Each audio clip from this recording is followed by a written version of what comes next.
صباح الفل. اكتر سؤال بتسأله لما اي حد بيعرف ان انا عايش في امريكا وشغال في مجال العربيات: طب يا عم العربيات عندكم رخيصة، ما تنزل عربية ولا اتنين؟ طب ما تبعت عربيات نقطعها ونتجري فيها.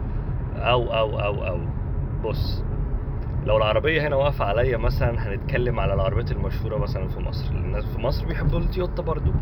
لو نزلنا مثلا تويوتا ولازم تبقى 1600 سي سي، مثلا برين نيو هنا هتبقى واقفة مثلا ب30,000.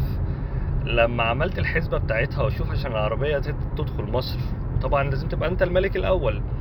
فالعربية مثلا لو هنا واقفة عليك، هنقول مثلا تويوتا ب25,000، انت هتدفع مثلا تمنها 3-4 مرات عشان تدخلها.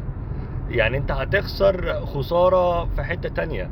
وعشان تبعت عربية تقطيع، يا جدعان الدنيا مش سهلة كده. يعني عارف انت لو سهلة قوي كده كان كل عملها. ف اللي عايش في امريكا نفسه بيبقى فاهم كده، لكن الناس في مصر بيبقوا شايفين عشان عربيات الاسعار هنا، الاسعار رخيصة، ليه ما تعملش كده؟ كان نفسي والله نفسي اعمل كده بس مش عارف.